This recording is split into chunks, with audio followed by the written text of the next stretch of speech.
Millionaire sees a homeless woman teaching his son to ride a bike. Then he does the unthinkable. Michael Thompson slammed on the brakes so hard that the tires of his Porsche screeched on the asphalt. His secretary had called 3 times in a row to say the nanny hadn't shown up to pick Ethan up from school, but what he saw now in Central Park left him speechless. His 5-year-old son was sitting on a small red bicycle, laughing like he hadn't in months, while a black woman in worn-out clothes and a headscarf held him carefully to keep him from falling. "That's it, Ethan. You've got this," the woman cheered with genuine joy. "Look at you riding all by yourself." Michael stepped out of the car without even locking the doors. How did this stranger know his son's name, and where on earth was Jessica, the nanny he paid a fortune to take care of the boy? "Daddy!" Ethan waved excitedly when he saw his father approaching. "Auntie Tanya is teaching me how to ride a bike. Look." The businessman watched the scene with a mix of relief and discomfort. The woman holding his son had calloused hands and clothes that clearly hadn't been washed in days, but the smile on her face held a purity he rarely saw in his social circle. "You must be Ethan's father," Tanya said, straightening her back and wiping her hands on her dress before extending one. "I'm Tanya Williams." "How do you know my son?" Michael asked, ignoring the gesture. "I found him crying here in the park around 2 in the afternoon. The woman who was supposed to be watching him left suddenly, just abandoned him," Tanya explained simply. "I couldn't leave a child alone, could I?" Michael's watch showed 4:30 p.m. His son had been in the care of a complete stranger for 2.5 hours. The worst part was that Ethan seemed happier than he ever was at home. "Daddy, Auntie Tanya told me stories, and she taught me how to make a bird with my hands." Ethan hopped off the bike and ran to show him. "Look!" Tanya took a few steps back as if sensing her presence might be unwelcome, but Ethan tightly gripped her dirty hand. "Don't go, Auntie. Daddy needs to see how you do the voices for the characters." "Ethan, we need to go home," Michael said, trying to maintain the composure that always defined him in business.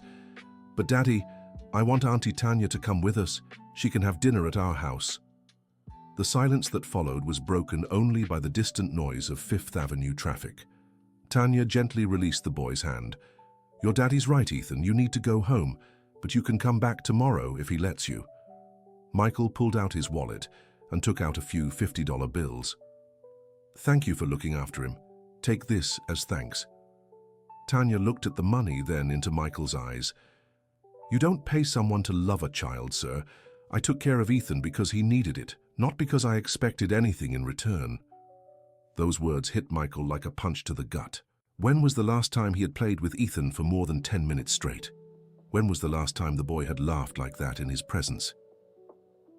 "Ethan, let's go," he said, putting the money away. "Can I come back tomorrow to play with Auntie Tanya?" Michael looked at the woman who waited for his answer without pressure. There was something in her eyes he couldn't decipher, a deep sadness mixed with a maternal tenderness that intrigued him. "We'll see," he replied, taking his son's hand. Dear listener, if you're enjoying the story, don't forget to like and especially subscribe to the channel. It really helps those of us just starting out.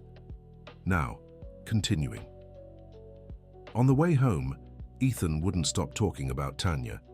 How she could do different voices for each character in the stories. How she knew games he had never seen before. How she told him he was very smart and brave. "Daddy, why does Auntie Tanya live on the street?" The question caught Michael off guard. He had assumed the woman lived on the streets because of her clothes and appearance, but Ethan had asked so naturally that it made him question his own prejudices. "How do you know she lives on the street?" She told me. Said she sleeps under the bakery awning when it rains, but that she doesn't get sad because every day she gets to see kids playing in the park. Michael drove the rest of the way in silence, processing the information. Jessica had sent a message saying she'd gotten a better job and wouldn't be coming back. She hadn't even said goodbye to Ethan. When they got home, the boy ran straight to his room to draw Auntie Tanya on a sheet of paper. Michael poured himself a whiskey and stood on the porch watching the street. His life was a succession of meetings, negotiations, and business strategies. When had he stopped seeing the world through a child's eyes? Ethan's drawing showed a smiling woman holding a little boy's hand. Above them, a yellow sun took up almost half the page. Can I take this drawing to Auntie Tanya tomorrow? Ethan, I'm not sure we'll go back to the park tomorrow. But Daddy, I promised her I'd come back, and she said she'd teach me how to fly a kite. Michael looked at his son's eager expression. How long had it been since he'd seen Ethan so excited about something? All right. Tomorrow afternoon we can stop by, Ethan shouted with joy and ran to hug his father. It was a long, warm embrace, one Michael hadn't received in weeks. The next morning, Michael cancelled 2 meetings. He couldn't stop thinking about his conversation with Tanya. There was something about the way she spoke, the way she interacted with Ethan, that didn't fit the image of someone who lived on the streets. When they got to the park, they found Tanya sitting on the same bench as the day before, with some papers scattered beside her. When she saw Ethan approaching, her eyes lit up. "Ethan, you came back! Auntie Tanya, I brought you a drawing." Tanya took the paper carefully as if it were a priceless treasure. Her hands trembled slightly as she looked at Ethan's depiction of her. "It's beautiful, sweetheart. I'll keep it safe." Michael noticed the papers next to her looked like handwritten math exercises, complex formulas that surely weren't from someone uneducated. "Do you teach?" he asked, trying to sound casual. Tanya quickly gathered the papers. "I just play with numbers sometimes," she replied evasively. "Ethan, did you bring your bike today?" The boy shook his head. "No problem. We'll play something else." Tanya pulled some sticks and string from a plastic bag. In minutes, she had built a perfect kite. "How did you learn to do that?" Michael asked, impressed by her skill. "Life teaches you a lot," she answered, helping Ethan hold the string. That afternoon, Michael watched Tanya's every move. The way she explained the wind to Ethan, how she connected the physics of the kite's flight to simple concepts a child could understand. This was no ordinary person. As it grew dark, Ethan resisted leaving. "Auntie Tanya, can you come have dinner at our house tonight?" "Ethan," Michael began to protest. "Daddy, please, Auntie must be hungry." Tanya smiled sadly. "Thank you, Ethan, but I can't. But I'll be here again tomorrow if you want to come back." "Why can't you?" Ethan insisted. Because I wouldn't be welcome in your home." The sincerity of the response left everyone speechless. Michael felt a tightness in his chest. When had he become so elitist that someone wouldn't feel worthy of entering his home? "Tanya," he said, surprising even himself, "if you'd like to take a hot shower and eat a proper meal, our home is open to you." Her eyes filled with tears, but she shook her head. "That's very kind of you, but I've learned that sometimes it's best to keep my distance. I don't want to cause any trouble." "What trouble?" "People like me. We don't mix well with people like you. And then Ethan might get used to it, and that wouldn't be fair to him." Michael recognized the wisdom in her words, but something inside him rebelled against that reality. "Ethan, go to the playground for a few minutes. I'd like to talk with Tanya." The boy obeyed, but stayed close enough to keep them in sight. "Tanya, may I ask you a personal question?" She nodded, nervously fiddling with the scarf covering her hair. "Were you ever a teacher?" Her body stiffened. For a long moment, she was silent. "Why do you ask?" "The way you explain things to Ethan, the way you write. I saw the papers earlier." Tanya let out a deep sigh. "Yes, I was a teacher, a long time ago." "What happened?" "Life happened, Mr. Thompson." It was the first time she'd said his name, and he realized she had figured out who he was. "You know who I am?" Ethan mentioned his daddy has a big company and always wears a suit. It wasn't hard to guess. Michael sat beside her on the bench. "Tell me your story." "Why do you want to know?" "Because my son has grown fond of you, and because there's something about you that doesn't fit your current situation." Tanya glanced at Ethan, who was playing on the slide. "I ran a community school here on the south side. We served underprivileged children, developed alternative teaching methods. We had partnerships with universities, were nationally recognized." "And what happened?" "They discovered I was embezzling public funds meant for the school." A chill ran through Michael's stomach. Maybe his instincts were right, and he should keep his distance. "Were you?" Tanya looked him in the eyes for the first time since they'd met. "No.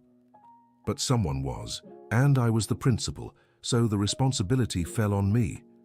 Someone set you up? I can't prove it, but yes. The school's accountant disappeared with the money the same week they planted fake documents on my desk. By the time the investigation started, all the evidence pointed to me. And you didn't defend yourself? I tried. I spent all my savings on lawyers. Lost my home, my car, my reputation. No one would hire me after that. How long ago was this? 3 years. Michael did the math. 3 years on the streets. How does anyone survive that long under those conditions? And you never tried to start over somewhere else? With a tarnished name, no references. Mr. Thompson, in America, a scandal like that sticks with you forever. Ethan ran back to them. Auntie Tanya, can you teach me how to add numbers tomorrow? Of course, sweetheart. Math is so much fun. Daddy says math is hard. Your daddy's wrong, Tanya said, smiling. Math is like a game. You just need to know the rules. Michael watched the interaction between them. There was a natural connection, a harmony he'd never managed to establish with his son. Dear listener, if you're enjoying the story, don't forget to like and especially subscribe to the channel. It helps us newcomers a lot. Now continuing. In the days that followed, Michael's routine changed completely. Every afternoon after work, he stopped by the park with Ethan. Tanya was always there, always with some new activity to teach the boy. On Thursday, she had created a board game using bottle caps and cardboard. On Friday, she taught Ethan how to identify different types of clouds and predict the weather. On Saturday, she showed him how to calculate the height of trees using just shadows and basic math. Michael began to realize he was learning just as much as his son. Tanya had a unique way of explaining complex concepts in a simple and fun manner. Where did you learn these teaching techniques? He asked one Sunday afternoon. From life, from the streets, from observing. When you lose everything, you develop creative ways to deal with reality. No, this isn't something you learn from life. This is advanced academic training. Tanya hesitated before answering. I have a master's in education from Columbia University. I was working on my doctorate when everything fell apart. The revelation stunned Michael. A Columbia doctoral student living on the streets for 3 years. How had the system failed this woman so completely? Tanya, I have a proposal for you. What kind of proposal? Come work for me, as Ethan's tutor. Mr. Thompson, hear me out first. You clearly have more teaching skill than any nanny I've ever hired. Ethan has learned more from you in a week than he did in school in a month. I can't work officially. My name is tarnished, remember? What if I don't care about that? What if Ethan gets hurt with me? What if someone finds out about my past and causes trouble for your company? Michael had considered these questions, but something bigger weighed on his decision. Ethan has never been happier, and I've never seen him learn so much about life. You barely know me. I know you gave up a meal to feed a stray dog I saw you feeding yesterday. I know you pick up trash in the park even though it's not your job. I know you treat my son with more affection than I've shown him myself. Tanya fell silent for a long time. If I accept, it's only temporary, until you find someone suitable. Deal. And I sleep in my spot under the awning. I don't need a place to stay. That's not up for discussion. If you're going to care for Ethan, you need decent living conditions. Mr. Thompson. Michael. Just Michael. Michael, I don't want your pity. It's not pity, it's necessity. Mine and Ethan's. The following Monday, Tanya showed up at Michael's company with a cardboard suitcase tied with string. It was all she owned in the world. The secretary Jessica looked disapproving when Michael introduced Tanya as Ethan's new tutor. Mr. Thompson, are you sure about this decision? Absolutely. But what about references? Background checks? Don't you think it's risky to leave your son with a... Jessica trailed off. With a what, Jessica? With someone we don't know. Michael knew that wasn't what she meant, but he chose not to confront her just then. The apartment Michael rented for Tanya was simple but decent. 1 bedroom, a living room, kitchen, and bathroom in the same building where he lived, just 3 floors below. When Tanya saw the apartment, she sat on the couch and cried for 20 minutes straight. How long has it been since you had a place of your own? Michael asked. 3 years, 2 months, and 17 days. The precision of her answer moved him. Every day on the streets had been counted, endured, survived. Ethan was thrilled to learn Tanya lived in the same building. Now he could see her whenever he wanted. The first weeks were an adjustment. Tanya still felt out of place in Michael's social circles, but her bond with Ethan grew stronger every day. The boy wasn't just learning school subjects. Tanya was teaching him values, empathy, and curiosity about the world. Michael noticed profound changes in his son's behavior. "Daddy, did you know there are people who don't have a home to live in?" "I did, Ethan. Auntie Tanya explained to me that those people aren't lazy like they say on TV. She said sometimes life is unfair to good people." Michael swallowed hard. When had his son become so aware of social issues? "And what do you think about that?" "I think we should help. Auntie Tanya said helping isn't just about giving money. It's about giving opportunity, respect, and kindness." That 5-year-old was teaching lessons in humanity that many adults couldn't grasp. One morning, Michael received an unexpected call from Ethan's school principal. "Mr. Thompson, we need to talk about Ethan." Michael's heart raced. Had something happened? What kind of talk? "About the exceptional progress he's shown in recent weeks. The teachers are impressed." "In what way?" "Ethan solved math problems usually taught in 2nd grade. He's reading fluently above his age level, and most importantly, he's showing social skills and empathy we rarely see in children so young." Michael smiled. Tanya's work was bearing fruit. "I'd like to know if you've changed anything in his routine at home. Maybe a new study method." "You could say that. Would it be possible for you to share that method with us? Other parents would like to apply the same approach." Michael promised to consider the suggestion and hung up. Tanya had no idea of the impact she was having on Ethan's life. When he got home, he found the two of them on the couch, reading a book about astronomy together. Ethan pointed to the stars in the illustrations, while Tanya explained the constellations. "Daddy, Auntie Tanya said we can see the moon up close with a telescope." "Is that so?" "There's a public observatory in the city. On Fridays, they open for free visits." "Can we go tomorrow, Daddy, please?" Michael checked his watch. Friday nights were usually reserved for business dinners or social events. "Maybe." "That's so cool." Ethan jumped with joy. "I'll tell everyone at school I'm going to see the real moon." That night, after Ethan fell asleep, Michael and Tanya stayed talking on the porch. "Thank you," said Michael. "For what?" "For giving me back my son." "He was always yours, Michael. You just weren't seeing him." "What do you mean?" "Ethan has always been this curious, smart, and loving child. You were just too busy to notice." "And how did you notice so quickly?" "Because I paid attention. That's all children need. Genuine attention." Michael reflected on those words. How many meetings had he prioritized over time with Ethan? How often had he given expensive toys instead of his presence? "Tanya, can I ask you a personal question?" "Go ahead." "Do you have children?" The silence that followed was long and heavy. Tanya looked at the stars before answering. "I did." "Did." "I have a son, but I haven't seen him in 3 years." "What happened?" "When my life fell apart, my ex-husband went to court for custody. He claimed I wasn't fit to care for our child." "And was he right?" "At the time, yes. I was living on the streets with no income, bad credit. Any judge would have given custody to the father." "How old is he?" 8. His name is Joshua." Michael felt a tightness in his chest. Tanya cared for Ethan with such tenderness because she saw in him the age her own son had been when they were separated. "Didn't you try to change the situation?" "How?" "With no money for a lawyer, no fixed address, no job.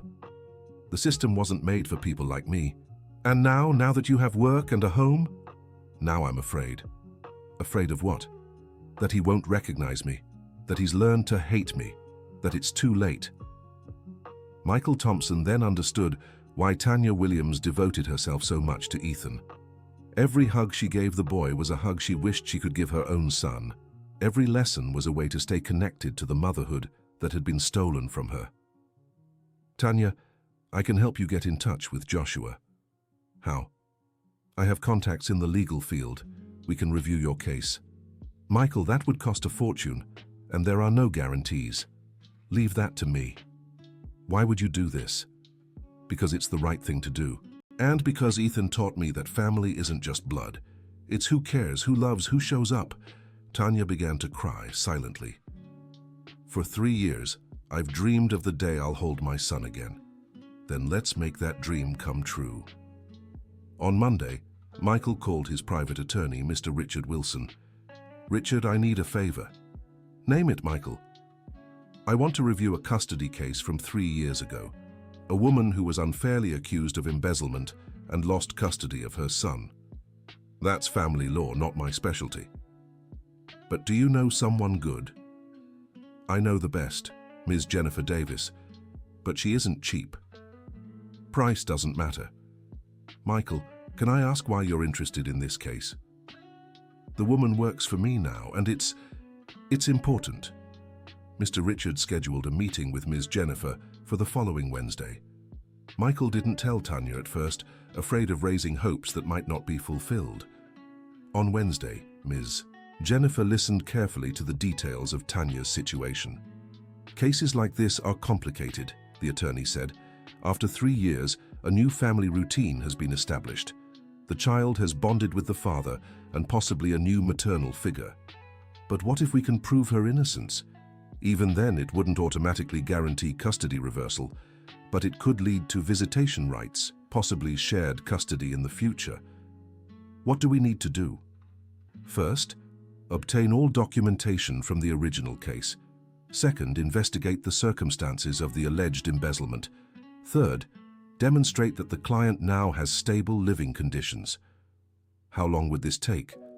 6 months to 2 years, depending on complexity. And the costs?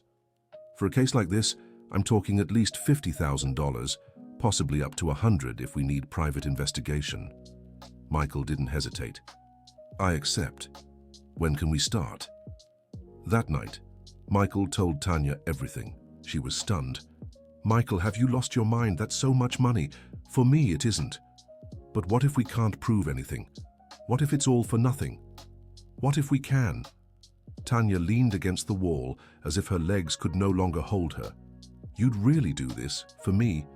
Not just for you, for Joshua too. Every child deserves to have their mother close. What if Ethan gets jealous? What if he thinks I'm abandoning him to care for my son? Ethan is a special boy. You taught him empathy and generosity yourself. He'll understand. I don't even know where Joshua is living. The attorney can find that out easily. Tanya cried again, but this time they were tears of hope. For 3 years I thought I'd never see my son again. And now I'm afraid to hope too much. The investigation began the following week. Ms. Jennifer discovered that Joshua lived with his father in Boston, attended a good school, and seemed well cared for. Is that good or bad for our case? Michael asked. It's complicated. On one hand, it shows the child is in a stable environment. On the other, it weakens the argument that he'd be better off with his mother. What about the original investigation? There are some inconsistencies. The accountant who disappeared was never properly investigated, and there are documents that were accepted as evidence without forensic analysis. Does that mean we can prove her innocence? It means there's a chance, but we need to be careful. As the investigation unfolded, life settled into its new routine. Ethan continued to thrive exceptionally under Tanya's care. Michael noticed that he himself was changing too. He cancelled more meetings to spend time with his family. He discovered the joy of having dinner at home, talking about Ethan's day. He began to understand concepts about early childhood education that he'd never considered important before. One Friday, as promised, they went to the observatory. Ethan was amazed to see the moon through the telescope. Auntie Tanya, is it true that people have been to the moon? Yes, it's true. Some brave men traveled there many years ago. Can I go to the moon when I grow up? Who knows? If you study hard and never give up on your dreams, maybe you can. Michael watched that conversation, thinking about how Tanya always encouraged Ethan's curiosity and dreams without ever discouraging him. On the way home, Ethan fell asleep in the car. Tanya covered him with her own jacket. "Tanya, can I ask you something?" "Of course." "When you look at Ethan, do you see Joshua?" "At first, yes. But now I see Ethan. Every child is unique. And that doesn't hurt." "It does. But it also heals. Taking care of Ethan reminds me that I'm still a mother, even far from Joshua." "Do you think Joshua remembers you?" "I hope so. But if he doesn't, that's okay. What matters is that he's well." As is. Michael admired the generosity of that answer. Tanya was willing to let go of her own pain for her son's well-being. Dear listener, if you're enjoying the story, please take a moment to like and especially subscribe to the channel. It helps us a lot as we're just starting out. Now, continuing, 3 months later, Ms. Jennifer called with important news. "Michael, we've made some significant progress." "What kind of progress?" "We found the accountant who disappeared. He's living in Canada but hinted he might testify if we guarantee immunity." "And what would he say?" "That he was hired by a group of investors to sabotage Tanya's school. They wanted the land for a real estate project." Michael felt anger rising inside him. Tanya had lost 3 years of her life because of real estate greed. Is that enough to clear her name? It's an excellent start. But there's another complication. What? Joshua's father remarried. His stepmother is pregnant. They'll argue that a change now would be traumatic for the child. How do we work around that? Patience. We start with supervised visits. We show that Tanya is a loving, stable mother. We build the relationship gradually. How long would that take? Years. But it's the safest way to ensure Joshua's well-being. When Michael shared the news with Tanya, she reacted with a mix of joy and apprehension. Will they let me see Joshua? First, we need to officially clear your name. Then we'll request supervised visits. What if he doesn't want to see me? Tanya, you're a wonderful mother. Any child would be lucky to have you in their life. How can you be so sure? Just look at what you've done for Ethan. Tanya reflected on those words. Over the past few months, she had rediscovered herself as a person and as a mother through caring for Ethan. Michael, no matter what happens with Joshua, I want you to know these months have changed my life. How so? I had lost hope. I thought I'd never be worthy of caring for a child again. Ethan gave me back my confidence, and you gave me back my son. He was always yours. Not the way he is now. Before, Ethan was just a responsibility. Now, he's my joy. That weekend, Michael had an idea. He organized a picnic in the same park where he had first met Tanya. Why here? She asked. Because this is where our family began. Our family? Yes, you, me, and Ethan. We're a family now. Ethan ran across the grass, flying the kite Tanya had taught him to make. It was the same kite from that first day, but now he could control it on his own. Daddy, look how high I can make it fly. I see, son. You're becoming an expert. Tanya watched father and son playing together. What had started as a chance encounter had turned into a real family. Michael, can I tell you a secret? Of course. The first day I found Ethan crying here, I wanted to leave. I thought it would be too painful to care for a child knowing I couldn't care for my own. What made you stay? His eyes. They were the same scared eyes Joshua had when I left for work. I couldn't abandon a child who needed me. And now? Now I understand that caring for Ethan prepared me to reunite with Joshua. It reminded me of who I am as a mother. Just then, Ethan ran toward them. Auntie Tanya, Daddy said you can be my second mom. Tanya looked at Michael in surprise. He asked if he could call you that, Michael explained. I said it was up to you. Ethan, I'd be honored to be your second mom. The boy hugged her tightly. Now I have 2 moms, one who lives in heaven, Ethan pointed upward, and one who lives in our building. Michael hadn't realized Ethan remembered his birth mother, who had passed away when he was 2. Do you remember your first mom? Tanya asked gently. A little, but Daddy tells me stories about her. And now you can tell me new ones. The child's simplicity moved both adults. For Ethan, loving 2 moms at once was natural. The following month, Ms. Jennifer Davis succeeded in having the charges against Tanya formally dropped. The accountant had agreed to testify in exchange for immunity, and his confession exposed the entire real estate conspiracy. "Tanya Williams, you are officially cleared," the lawyer announced at a meeting in her office. Tanya cried with relief. After 3.5 years, her name was clean. "What now?" she asked. "Now we request the first meeting with Joshua." "How will it work?"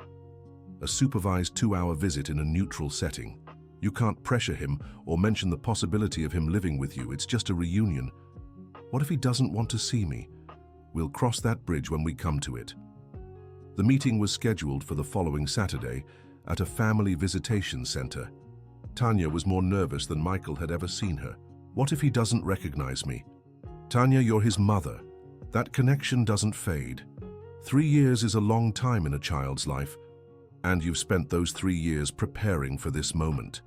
Ethan insisted on coming along to meet Auntie Tanya's brother. "Ethan, maybe it's better if you wait at home," Michael suggested. "But Daddy, if Joshua is Auntie Tanya's son, he's part of our family too." The child's logic was irrefutable. Joshua had truly become part of their family, even before they met him. At the visitation center, Joshua arrived with his father and stepmother. He was a handsome boy with big eyes just like Tanya's. When he saw his mother, Joshua froze for a few seconds. Then he ran to her. "Mommy!" Their embrace lasted several minutes. Both were crying, and there wasn't a dry eye in the room. "I knew you'd come back," Joshua said between sobs. "I was always trying to come back, my love. Daddy said you were sick." "I was. But I'm better now." Ethan, who had been watching everything in silence, stepped forward timidly. "Hi, Joshua. I'm Ethan." Joshua looked at the younger boy. "Do you know my mum?" "I do. She's my second mum." "What do you mean?" Tanya gently explained how she had met Ethan and how they had become a family. "So you took care of him when you couldn't take care of me?" "Yes. And taking care of him reminded me how much I missed taking care of you." Joshua took a moment to process the information. "Thank you, Ethan." "For what?" "For letting my mum keep being a mom." The wisdom of that 8-year-old child amazed everyone present. The 2 hours flew by. Joshua talked about school, his friends, and the activities he enjoyed. Tanya listened with her full attention, as if memorizing every word. "Mommy, can you visit me again?" "If your father allows it, yes." "Dad," Joshua turned to Tanya's ex-husband. "Can I see Mommy more often?" The man who had observed the entire interaction nodded. "We can talk about it, Joshua." On the way home, Ethan asked 1,000 questions about Joshua. "Auntie Tanya, is Joshua going to live with us?" "I don't know, Ethan. He has a family with his dad." "But you're his mom." "Yes, I am. But sometimes families are complicated. Can he come over to play at our house?" "Maybe, when he feels more comfortable. I'll share my toys with him." Michael smiled in the rearview mirror. Ethan had inherited Tanya's natural generosity. In the following months, visits between Tanya and Joshua became more frequent. First once a week, then twice, eventually including overnight stays at Michael's house. Joshua and Ethan got along from the start. The age difference allowed Joshua to take on the role of a protective older brother, while Ethan completely admired him. "Michael," Tanya said one night after both boys had gone to sleep, "I never imagined it would be possible to be happy again." "And are you?" "I am. I have my son back, I have Ethan, I have you, I have a home, I have dignity." "You always had dignity, Tanya. The world just didn't know how to recognize it. 3 years ago, when I slept on the street for the first time, I thought my life was over. And today? Today I know that sometimes we need to lose everything to find what truly matters."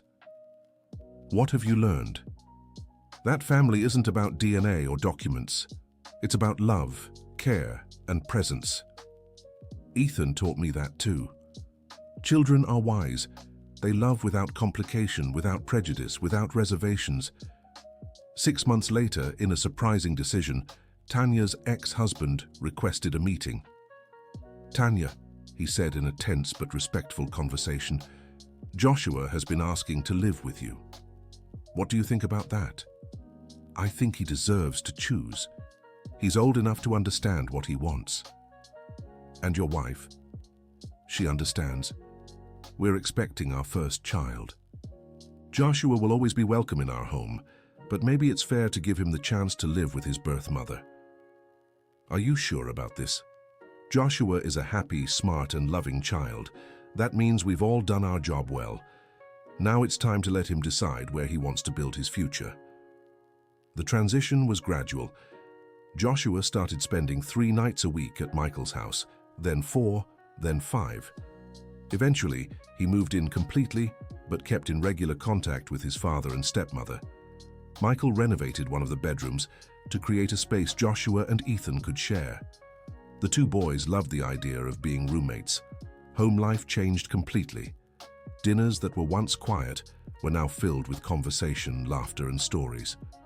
Michael discovered culinary talents he never knew he had while trying to keep up with 2 always hungry kids. "Daddy," Ethan said one night, "is our family different from others?" "How so?" "At school, everyone has just one dad and one mom. We have you, Auntie Tanya, Joshua's dad. Does that bother you?" "No, I think it's cool. We have more people to love." Joshua, who was listening from the nearby table where he was doing homework, added, "It's like an expanded family." Michael and Tanya exchanged amused glances. The kids had perfectly defined what they'd built together. A year after Tanya reunited with Joshua, Michael made an important decision. One Sunday morning, in the same park where it all began, he knelt before Tanya. "Tanya Williams, will you marry me?" "Michael, not out of obligation or convenience. It's because I love you. I love the woman you are, the mother you are, the person you've taught me to be. But I know our story started unconventionally. I know we're still building our family, but I want to make official what's already been here for so long." Ethan and Joshua, who had helped plan the surprise, ran to hug them both. "Auntie Tanya, now you'll really be my mom," Ethan shouted. "And I'll have a real dad too," Joshua added. Tanya looked at the 3 men in her life and couldn't speak for several minutes. "Is this really what you all want?" "Yes," the 3 replied in unison. "Then yes, I accept." The wedding was simple, held in the same park with only a few close guests. Mr. Richard Wilson was Michael's best man, and Ms. Jennifer Davis was Tanya's matron of honor. Ethan and Joshua were the ring bearers, carrying the rings with absolute seriousness. During the vows, Tanya said, "Michael, you found me at my worst and saw the best in me. You gave me back not just my dignity but my family. I promise to be the mother Ethan deserves and the wife you deserve."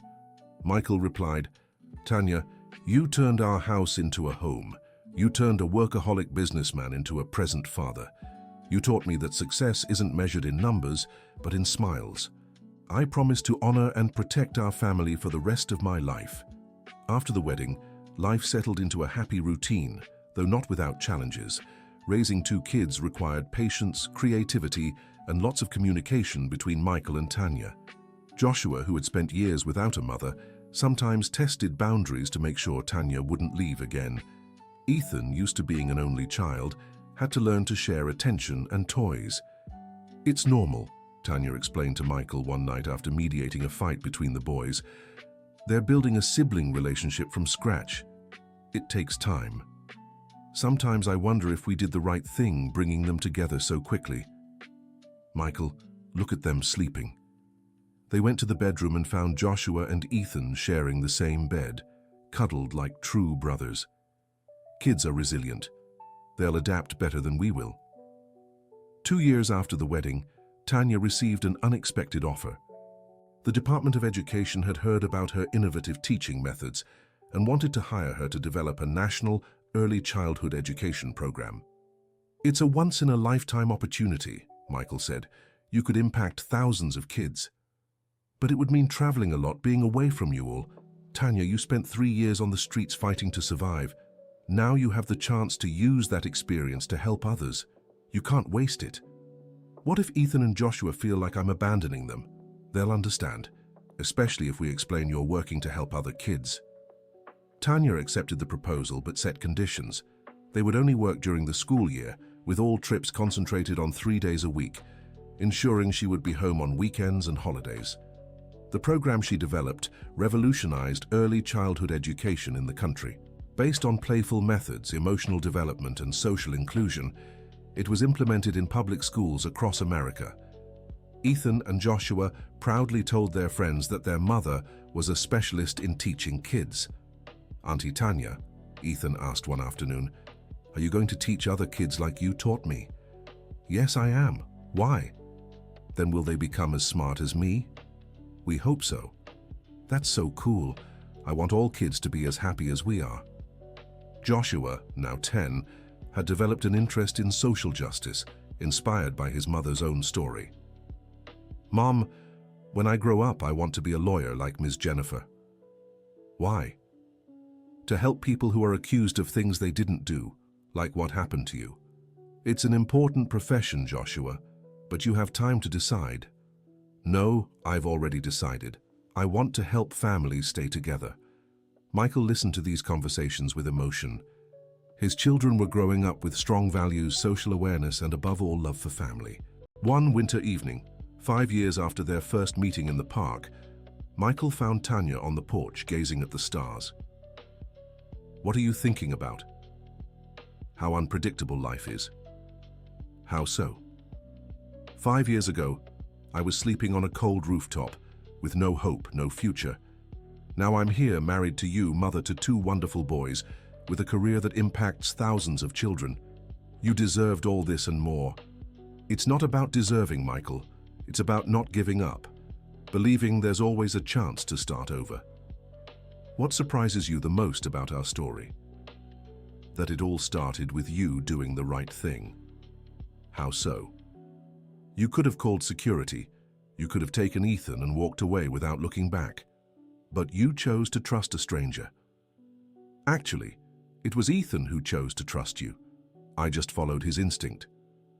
"Kids see what adults sometimes can't." "What do they see?" "The essence of people.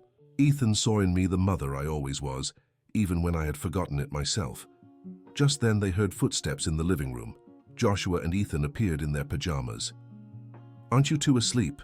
Michael asked. "We can't," Joshua said. "Why?" "Because tomorrow is our family's birthday," Ethan explained. "Our family's birthday?" Joshua counted. "It's exactly 5 years since you and Mom met in the park." Michael and Tanya exchanged glances, moved. The boys had created their own celebration. "So what do you want to do to celebrate?" Tanya asked. "Go back to the park," they said in unison. "At 7 in the morning," Ethan added. "Why so early?" "To watch the sunrise where our family was born," Joshua explained with the wisdom of his 12 years. The next morning, all 4 were at the park before dawn. Michael brought a thermos of hot chocolate, Tanya packed sandwiches, and the boys carried a new kite. Sitting on the same bench where it all began, they watched the sun rise, painting the sky gold. "Daddy," Ethan said, "do you think other families can be born here too?" "Why do you ask?" "Because yesterday, I saw a lady crying alone near the playground." "What did you do?" "I asked if she was okay. She said she missed her grandson who lives far away." Michael and Tanya exchanged looks. Ethan's sensitivity to those in need had grown from the example Tanya set every day. "So what do you think we should do?" asked Tanya. "Maybe invite her to have breakfast with us." "Ethan is right," agreed Joshua. "Our family began when someone helped those in need." Michael smiled. His children had perfectly understood the most important lesson. Generosity creates more generosity. "All right. If we see the lady, we'll invite her. And if she wants, she can be Ethan and Joshua's borrowed grandma," suggested Tanya. "Borrowed grandma?" asked Ethan. "It's when an older person becomes part of our family even without being blood related, like how I became your second mum." "Oh, so we can have as many borrowed grandmas as we want?" "As many as our hearts can hold." That morning, they found Dorothy, 72 years old, sitting alone on a bench.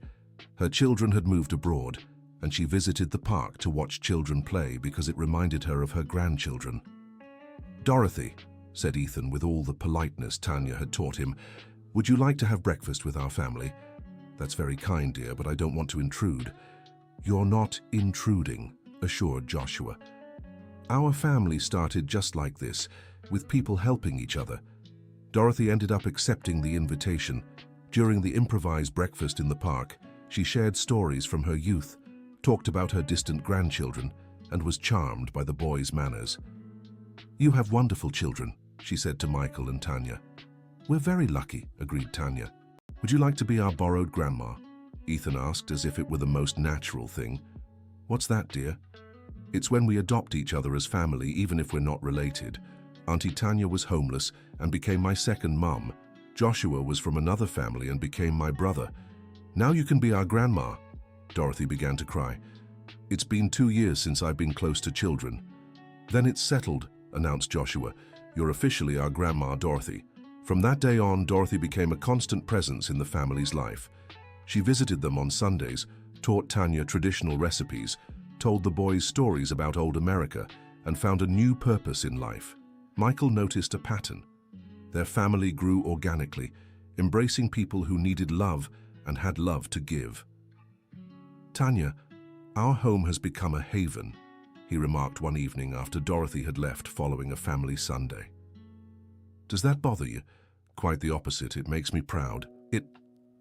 We're creating a network of affection that goes beyond blood ties.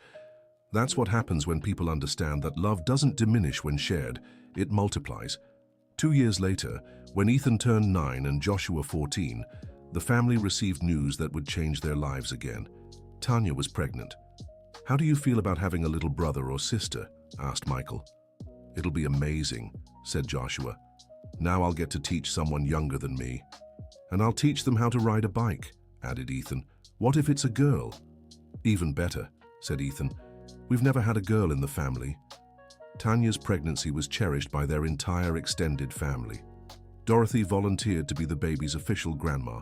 Ms. Jennifer became the godmother by choice, and even Tanya's ex-husband expressed happiness at the news. When Emma was born, a big-eyed, quick-to-smile baby girl, she completed the circle of love that had begun 5 years earlier in a park. Joshua, now a teenager, took his role as protective big brother with absolute seriousness. Ethan became the family's official clown, always making his little sister laugh. "Dad," Ethan said one afternoon, watching Joshua make Emma giggle, "are we a real family now?" "We always were, Ethan." "How can you be so sure?" "Because a real family is where everyone looks out for each other, where there's enough love for all, where no one is left out. So from the very first day in the park, we were already family." "Exactly. It just took us a while to realize it." End of story. And now, dear listener, we've reached the end of this touching story. What did you think of Michael, Tanya, Ethan, and Joshua's journey? Do you believe true love can blossom in the most unexpected circumstances? Share in the comments which moment moved you the most. Leave a like if this story touched your heart. And most importantly, subscribe to the channel so you don't miss other stories that will make you reflect on life's true values. Your participation is key to bringing more stories like this to others who, just like you, believe in the transformative power of love and generosity.